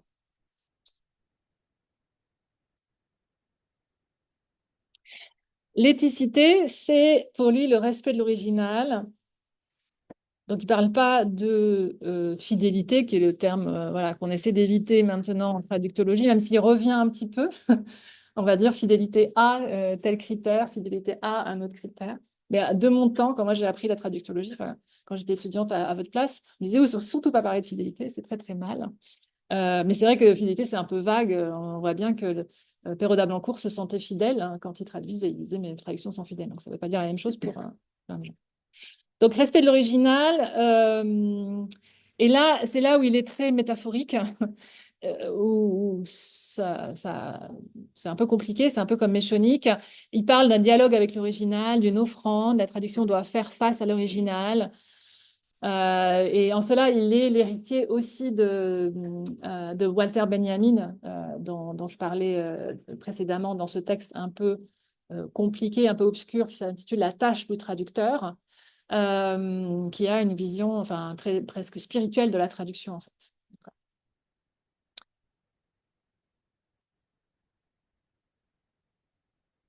Alors, encore une fois, il utilise des métaphores, donc des mots. Alors, c'est ce que je disais au tout début de ce cours, enfin, à la première séance, c'est-à-dire quand on parle de traduction, on a du mal à définir ce qu'on veut dire, en fait. D'accord? Est-ce que traduire, c'est mettre dans une machine et avoir du mot à mot mécanique? Lui, il parle de correspondance. Donc, l'idéal, c'est d'arriver à une correspondance entre le texte source et le texte d'arrivée. Donc, il introduit le terme correspondance. Éthicité et poéticité garantissent d'abord qu'il y a d'une manière ou d'une autre, correspondance à l'original et à sa langue.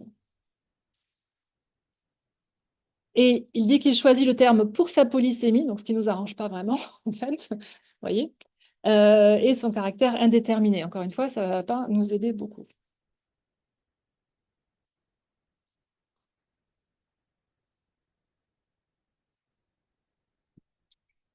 Alors là où vraiment je le suis, c'est qu'il dit on ne peut pas juger une traduction sans tenir compte des normes établies par l'usage à une époque donnée. On l'a vu avec l'histoire de la traduction, c'est impossible. Et il donne l'exemple de la traduction allemande, enfin de Kafka. Vialat a été très critiqué, la traduction de Vialat. Mais en fait, il dit qu'il ne pouvait pas traduire autrement puisqu'il obéissait de manière inconsciente aux normes qui étaient en vigueur dans les années 30. Donc, ce n'est pas logique de dire 50 ans plus tard, Vialat, c'était vraiment nul. Alors, on peut dire qu'il faut le retraduire parce que ça ne correspond plus à ce qu'on attend aujourd'hui d'une traduction. Voilà. Et donc, quand Goldschmidt et l'ortholari, pardonnez-moi, le retraduisent aujourd'hui, ils le font, dit-il, chacun à sa manière, en fonction des nouvelles normes qui régissent le polysystème français. Et ça, c'est la tâche de la sociocritique. Alors, c'est des mots très compliqués. Le polysystème, la sociocritique. D'accord. Alors, le polysystème, est-ce que vous avez entendu parler de ce terme déjà? Peut-être des linguistes, s'il vous plaît. Non? Non? D'accord. Alors, parce que pour moi, c'est un mot que j'utilise très rarement parce que je le trouve très compliqué et quand on me pose des questions dessus, je ne sais pas répondre. Ce qui m'est arrivé une fois à un colloque où j'étais bien embêtée. Mais moi, ce que je comprends dans le polysystème, en fait, c'est une vision très méta du champ littéraire qui dit que le champ littéraire, en fait, est imbriqué dans plein d'autres champs. Le champ politique, par exemple, et c'est là où c'est, donc il y a poly, veut dire plusieurs, d'accord? Et aussi que les champs littéraires des différents pays ou des différentes langues sont aussi interconnectés et forment un système aussi. Par exemple, vous avez ce qu'on appelle des langues mineures et des langues majeures. L'anglais, c'est une langue majeure. Il y a plein de langues mineures. Il n'y a pas les mêmes enjeux de traduction vers l'anglais que vers le roumain. Et donc là, on entre bien dans des questions qui sont presque géopolitiques, en fait. Donc c'est ça, moi, c'est comme ça que je comprends le polysystème. Là, c'est le polysystème français. C'est-à-dire que il faut qu'on comprenne comment fonctionne la culture d'un point de vue englobant pour comprendre comment ces traductions ont été reçues et qu'est-ce qu'elles apportent à ce moment-là dans le champ littéraire français, en fait. Et ça, c'est ce que fait la sociocritique ou la sociologie de la traduction, parce que c'est voilà, un petit peu différent, mais qui s'intéresse à ces questions-là. Moi, ce que j'essaie de faire dans mon travail de recherche, c'est très souvent de lier l'analyse stylistique des textes avec le macro, c'est-à-dire que j'essaie de comprendre pourquoi ou comment un texte est traduit par une personne en particulier, dans le contexte dans lequel il ou elle vivait, et ce que ça nous dit sur cette personne qui traduit, mais aussi sur le contexte, en fait. Vous voyez. Donc moi, j'essaie, c'est ce qui m'intéresse, en fait, c'est de faire ce lien entre le microstructurel et le macrostructurel. Alors, ce n'est pas toujours possible, mais parfois, on y arrive. Donc, il incite à tenir compte quand même de la réception de la traduction. Donc, c'est un peu ce que fait Berman. Enfin, moi, je tire mes leçons là de ça. Donc, on n'étudie pas le texte pour le texte, mais le texte dans son contexte, en fait, beaucoup plus large.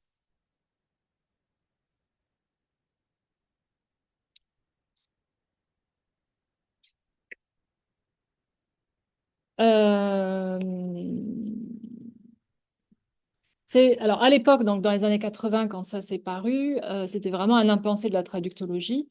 Il y avait un petit peu, donc ce polysystème, cette idée de polysystème, ça a été développé par l'école de Tel Aviv dans les années 90, 80-90, donc ça existait, mais ce n'était pas du tout utilisé en France. C'est Gouanvik, donc un Canadien qui après a pris les théories de Bourdieu et les a adaptées à la traduction. D'accord. Et il y a aussi une sociologue française dont vous avez peut-être entendu parler, qui a travaillé à Tel Aviv, qui s'appelle Gisèle Sapiro, très connue, voilà, qui travaille, elle, mais alors elle, c'est vraiment une sociologue, donc elle étudie les mouvements transculturels. Elle n'étudie pas les textes en tant que tels, en fait. Vous voyez. Mais prendre en compte aussi la réception, c'est aussi mettre en avant le travail et le travail des traducteurs et des traductrices et rendre visible ce processus traductif qui est souvent en fait passé sous silence, qui est peu connu du grand public. Alors ça, c'est toute la partie théorique, donc assez longue. Et dans la deuxième partie, il met en pratique cette théorie par l'analyse de 4 versions d'un poème de John Donne. Donc, John Donne, donc le poème s'intitule Going to Bed. C'était un prédicateur et un poète anglais, donc il y a quand même plusieurs siècles, hein, c'est un petit peu loin pour nous. C'est un texte qui est vraiment hanté par la mort et pour les anglicistes, c'est un des poètes qui sont dits métaphysiques. Donc, il va regarder 3 traductions françaises et une traduction donc, vers le français et une traduction vers l'espagnol d'Octavio Paz. Paz ayant dit que pour lui, sa traduction était une adaptation, ce n'était pas une traduction littérale ou fidèle, enfin bon, employez le terme que vous voulez, pas sourcière en tout cas. Et de façon très surprenante, alors que Berman se dit sourcier, après l'analyse qui dure plusieurs centaines de pages, hein, donc il faut arriver au bout de son raisonnement, il penche quand même pour le poème moderne de Paz et dit que Paz est peut-être la meilleure des traductions selon ses critères à lui, donc tous les critères qu'on a vus avant, mais que c'est quand même pas satisfaisant parce que c'est une adaptation, de toute façon, ce n'est pas une traduction en français, et donc ça appelle la retraduction en français. Je vous livre un exemple. Donc, as souls unbodied, bodies unclothed must be to taste whole joys. Il n'est qu'âme sans chair et que chair dévêtue pour jouir pleinement. Alors, Berman se pose 3 questions à propos de cette traduction. Le choix de chair pour body, alors que Donne, donc le poète, thématise la différence entre body et flesh, flesh étant la chair, body c'est le corps. La traduction de taste whole joys par jouir pleinement, alors que joy est un mot fondamental de la poésie de Donne et de la poésie occidentale. Donc, en fait, le fait de traduire un substantif par un verbe lui pose problème. Et il commente aussi unbodied, unclothed, qui sont des mots négatifs, donc des dérivés, avec le préfixe on et le participe passé, qui doivent être traduits après réflexion, selon lui, hein, sur le statut et la fréquence des mots négatifs chez Donne, mais aussi dans la poésie anglaise tout entière et dans la poésie en général. Et ici, il estime que l'anglais est plus colloquial, donc le terme n'est pas vraiment familier, mais d'un niveau de langue, d'un registre de langue un petit peu moins soutenu que le français. Et donc, en fait, il critique cette traduction sur tous ces points-là. Donc, le paradoxe, c'est que... donc, pardon, vous avez excusez-moi, l'explication ici, mais je viens de vous la donner, donc vous la retrouverez sur le PowerPoint. Donc, le paradoxe, c'est que Berman est un littéraliste et il est en faveur donc, d'une adaptation libre.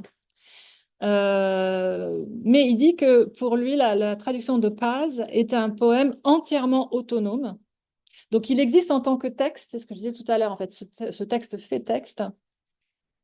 Et pour lui, il restitue la force de l'original et aussi la force des signifiants, donc des mots même de l'original. Et notamment les signifiants fondamentaux comme joy, dont on vient de parler. Donc, il traduit joy par goce, donc l'équivalent en espagnol, qui signifie quelque chose comme jouissance.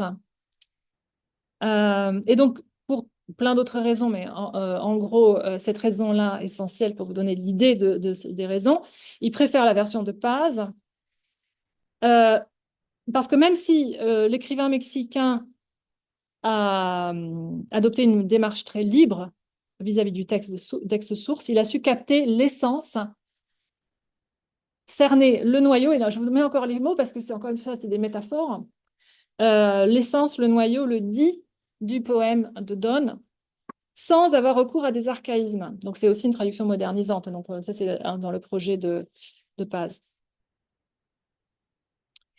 Mais donc, il rajoute, se fait sentir la nécessité d'une nouvelle traduction en français. Donc, on voit bien la position instable ici de Berman. Je termine pour parler de Berman, de l'épreuve de l'étranger, puisqu'on va lire ensemble un extrait et puis ensuite travailler à partir des catégories qu'il met au jour dans l'épreuve de l'étranger. Pas du tout, pardon, pas dans l'épreuve de l'étranger. Dans l'épreuve de l'étranger, il parle d'une analytique de la traduction, mais là, je me suis trompée de titre. C'est... Attendez, je me suis perdue. Ouais. Donc, en fait, ce n'était pas l'épreuve de l'étranger. C'est l'auberge du lointain. Je ne sais pas pourquoi je vous ai mis ça, je suis désolée, je me suis trompée en faisant mon PowerPoint. Donc, en fait, dans l'auberge du lointain, donc le texte dont je vous ai donné le titre au début, qui n'est pas entier là, il fait une analytique de la traduction, une éthique de la traduction. Par éthique, il entend donc, plein de choses. Donc, il part de l'idée que franciser le texte, c'est nettoyer le texte des obscurités inhérentes à l'étrangeté de la langue étrangère. Donc ça, il le refuse complètement. Nous partons de l'axiome suivant, donc c'est sa thèse, la traduction est traduction de la lettre, donc avec les traits d'union, pour dire que c'est une espèce de concept du texte en tant qu'il est lettre. La traduction ethnocentrique s'oppose à la traduction éthique, donc lui, ce qu'il favorise, bien sûr, c'est la traduction éthique, on a bien compris. Donc, qui est pour lui ce qu'il appelle la traduction platonicienne ou platonisante, c'est-à-dire qu'il va traduire l'idée et pas la forme, qui s'oppose à la traduction pensante, et lui, il fait de la traduction pensante. Et donc, c'est vraiment lui qui a développé l'idée d'ethnocentrisme en traductologie. Donc, c'est tout ce qui ramène à sa propre culture, à ses normes, à ses valeurs, et considère ce qui est situé en dehors de celle-ci, l'étranger, comme négatif ou tout juste bon à être annexé, adapté, pour accroître la richesse de cette culture. Alors, on va lire ensemble un extrait.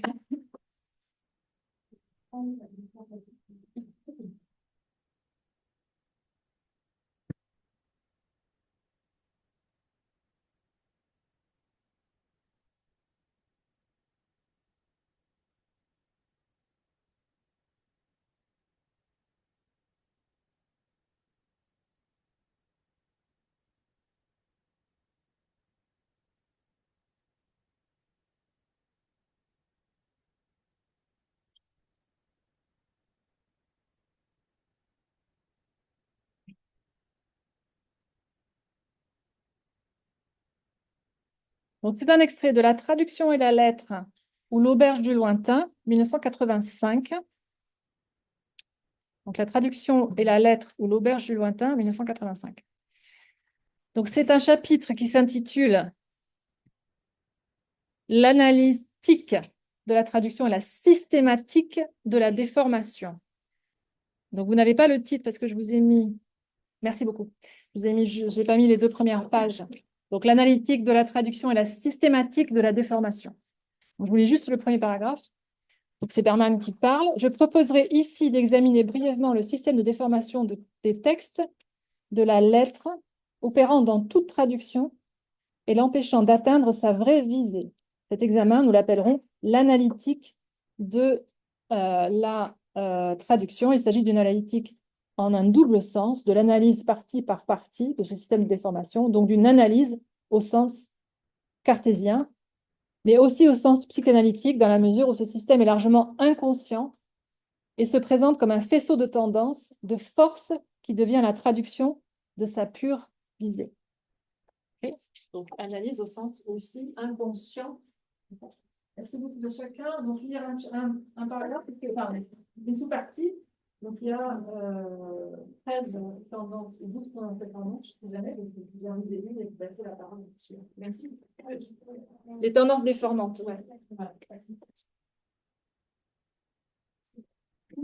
Cette analytique parle de l'opérage d'un certain nombre de tendances déformantes qui forment un plan systématique dont la fin est la destruction non systématique de la lettre des originaux au seul profit du sens et de la belle forme. Et l'on pose que l'essence de la prose est simultanément le rejet de cette belle forme et, moyennant notamment l'autonomisation de la syntaxe, ce que l'ensemble reproche en peine, le rejet du sens, car l'arborescence indéfinie de la syntaxe dans la grande prose recouvre, masque littéralement le sens. On mesurera mieux ce que ces tendances ont de funeste. J'ai repris ici 13 de ces tendances. Il y en a peut-être d'autres. Certaines se recoupent ou dérivent des autres. Certaines sont déjà connues ou peuvent paraître ne concerner que notre langue classique. Mais en fait, elles concernent toute traduction, quelle que soit la langue, du moins dans l'espace occidental. Tout au plus peut-on dire que certaines tendances sont plus agissantes dans telle ou telle ère de langue. Les tendances qui vont être analysées sont la rationalisation, la clarification, l'allongement, l'énoblissement et la vulgarisation, l'appauvrissement qualitatif, l'appauvrissement quantitatif, l'originalisation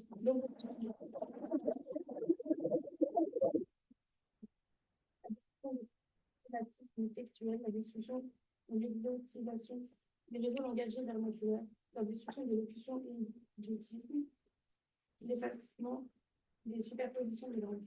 Merci. Allez.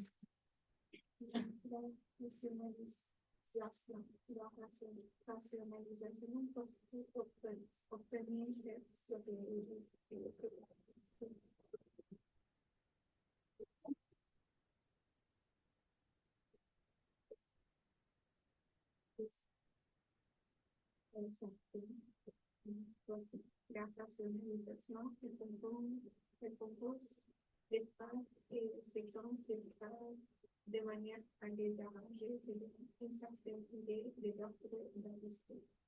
La grande force comment les préciser a nous l'avons brièvement dit une structure pour l'observation en vertical d'appellation et de participe, ainsi l'on passe une date, etc. Qui est valement opposée à la logique linéaire du discours en tant que discours. La rationalisation ramène violemment l'original de son arborescence à la logique linéaire. Ainsi, les traducteurs français des verbes dans le sort écrit. La lecture originale pose au traducteur un problème facile en sujet. Il aurait été impossible de retrouver cette phrase sérieuse malgré la richesse de la continue. Or, la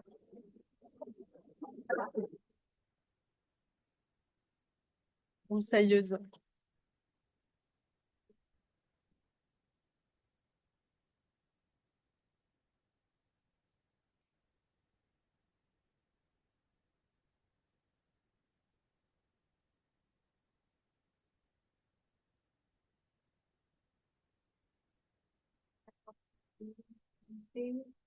commission en lutte de la grosse continue dans les profondeurs polylogiques de l'homme. La rationalisation des deux serait au nom d'une prétendue impossibilité. Elle admet aussi un autre élément possède la visée des concepts qui dit rationalisation dit abstraction, généralisation. Or, la force est axée sur les contraires. Elle parvient même à rendre les contraires les nouveaux éléments abstraits ou réfléchis qu'elle Charrie.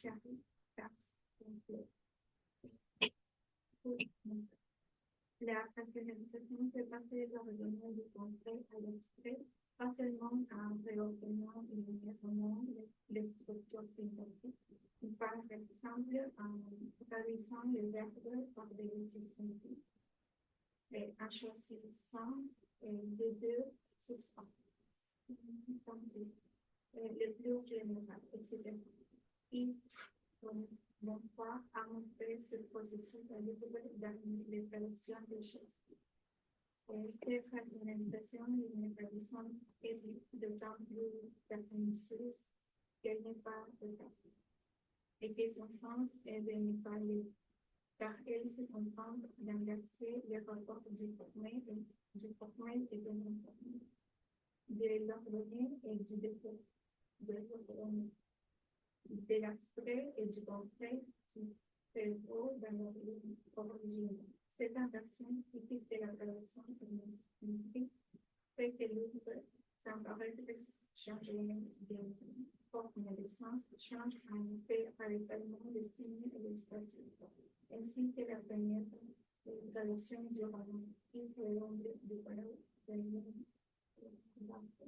chanter les statuts de cette œuvre en accentuant légèrement les éléments rationnels, offrant ainsi au lecteur une véritable classique.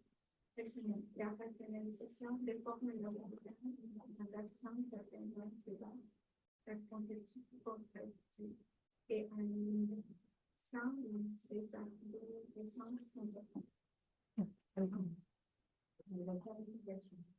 Il s'agit d'un faux relève de la rationalisation qui nous concerne plus particulièrement au niveau des français sensibles des mots ou leur sens. Là où l'original se met sans problème et avec les études propres dans l'industrie, la clarification tend à imposer des définitions. Ce mot est fait encore à propos de choses. Pour rendre l'utilisation de la phrase russe, il faut souvent la compléter. La clarification forme un principe évident en Ici, le poisson dans le final est utile. Translation should be closer clear than the original. Certes, la clarification est inhérente à la traduction, dans la mesure où tout acte de traduire est nécessaire, mais cela peut signifier des choses bien différentes. L'explicitation peut être la manifestation de quelque chose qui n'est pas apparent, mais celui qui est défini dans l'original. La traduction, par son propre mouvement, met au bout cette idée. C'est d'abord cette allusion régulière pour la philosophie. Par la traduction, le travail de la pensée peut se transposer dans l'esprit d'une autre langue et subit ainsi une transformation médicale. Mais cette transformation se devient précoce par la faire apparaître dans une lumière nouvelle la position fondamentale de la question. Ce pouvoir d'éclairage de non-explication, nous verrons avec Alvarin, et c'est le puissant pouvoir de la traduction. Mais en un sens négatif, l'explication vise à rendre clair ce qui ne l'est pas et ne peut pas l'être dans le livre. Le passage de la polysémie à la monolymie est un mode de clarification. La traduction paraphrasant tout explicative. Cela nous amène à la troisième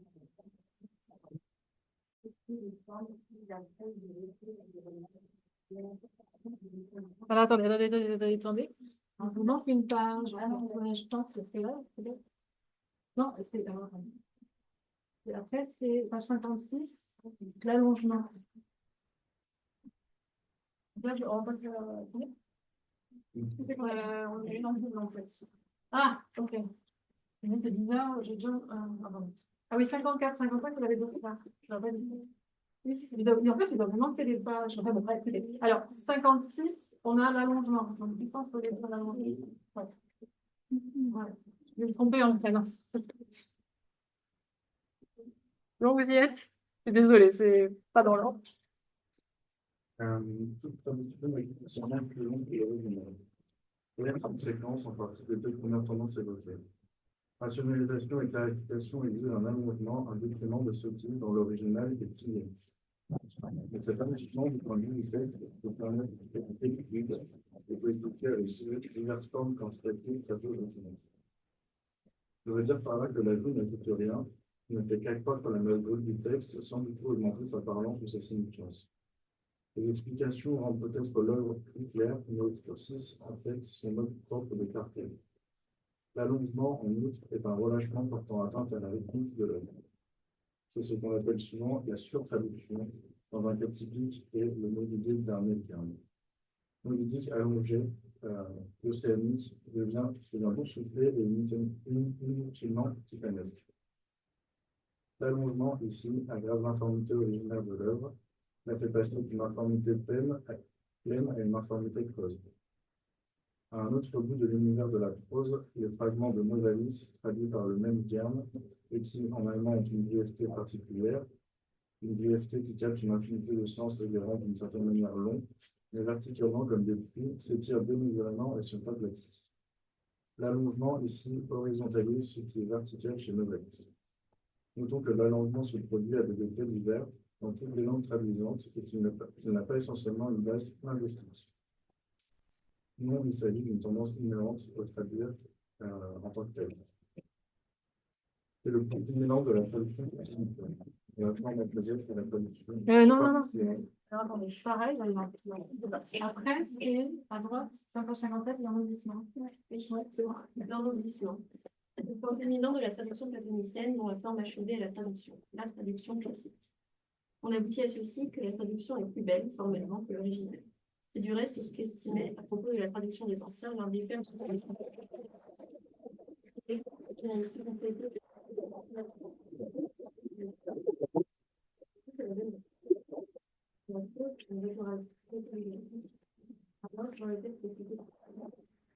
c'est allusion à ce processus pour la traduction de la poésie anglaise.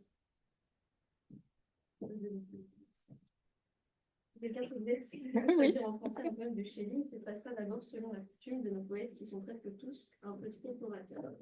Prenant donc mesure d'après les règles de la déclamation publique, il posera ses qui et ses que, enfin, ces barrières de syntaxe qui font appui et qui empêchent, si je puis dire, les mots substantiels de mordre les uns sur les autres. Je ne méprise point cet art d'articuler. Mais enfin, ce n'est plus l'art anglais de dire si serré et ramassé, brillante, précieuse et forte timide. La rhétorisation embellissante consiste à produire des phrases élégantes en utilisant, pour ainsi dire, l'original comme matière première. L'ennoblissement, c'est donc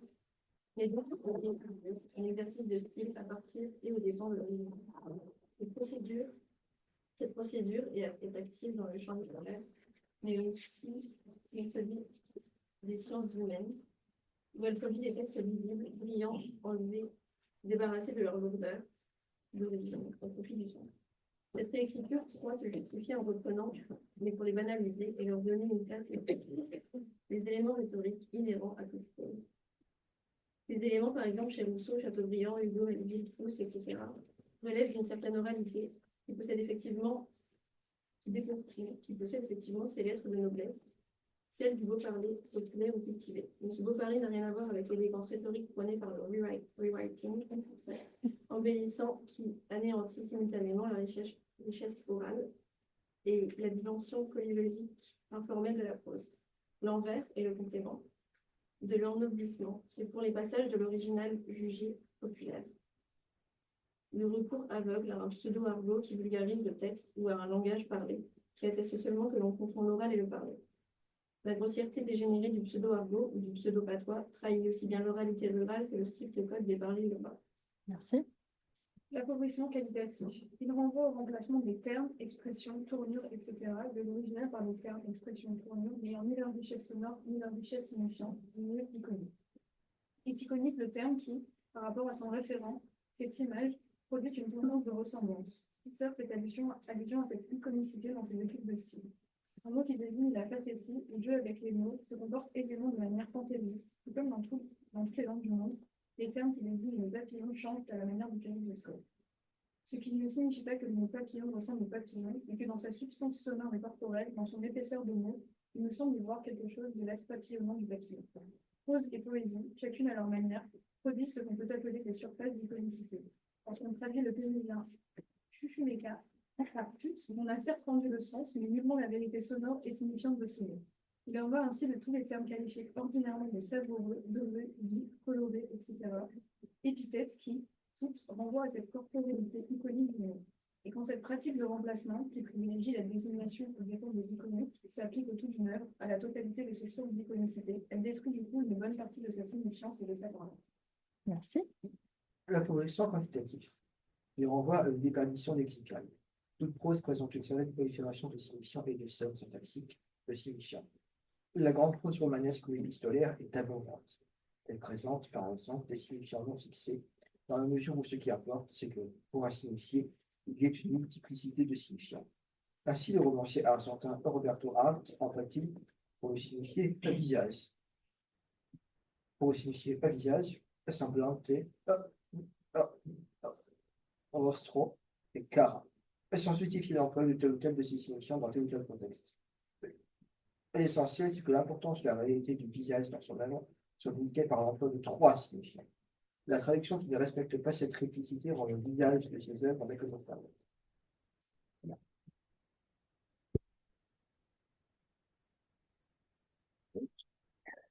Il y a des perditions qu'on a moins de signifiants dans la traduction que dans l'original. C'est attenter au tissu lexical de l'œuvre, à son mode de lexicalité, à le foisonnement. Cette déperdition peut fort bien coexister avec un accroissement de la quantité et de la masse brute du texte avec prononcement. Car celui-ci consiste à ajouter des le, la, les, des qui et des que, ou encore des signifiants explicatifs et ornementaux n'ayant rien à voir avec le tissu lexical d'origine. Si bien que la traduction donne un texte à la fois plus pauvre et plus long. L'annoncement sert souvent à masquer la déperdition quantitative, étant entendu que pour la prose, la quantité est chose importante. L'homogénéisation. Il est tard. Elle consiste à unifier sur tous les plans le tissu de l'original, alors que celui-ci est originairement hétérogène. C'est assurément la résultante de toutes les tendances précédentes. Face à une œuvre hétérogène, une œuvre d'un prose de presque toujours, le traducteur a tendance à unifier, à homogénéiser ce qui est de l'ordre du divers, voire du disparu. La non-reproduction de l'hétérogène, c'est ce que Boris de Scholzer. Scholzer appelle le peignage inhérent à la traduction. Le traducteur, qui le veut du nom, est obligé de donner au texte un coup de peine. S'il se permet délibérément une correction, une tournure défectueuse. Elle ne sera d'aucune façon équivalente de celle de l'original. Ainsi fait-il nécessairement un côté de la variable. Depuis l'homogénéisation, regroupe la majeure partie des tendances du système de déformation. Néanmoins, il faut la considérer comme une tendance en soi qui compte profondément ses racines dans l'être du traducteur. Ok. Alors, on va s'arrêter là pour aujourd'hui. On est à la moitié du texte, en fait. Vous n'avez pas eu de chance. L'homogénéisation, c'est la 13e, en fait, tendance déformante. Au départ, il avait écrit un texte précédemment dans une revue et il en avait repéré 12 tendances. Et après, il a rajouté l'homogénéisation et il a écrit l'Auberge du lointain. Donc, on reprendra ici. Donc, s'il vous plaît, rapportez le texte la semaine prochaine. On finira de lire ça ensemble. On fera un petit exercice et après, il y aura les exposés. Et après, je vous parlerai de mes recherches. Voilà. Merci, bonne semaine. Et merci d'être venu un mardi.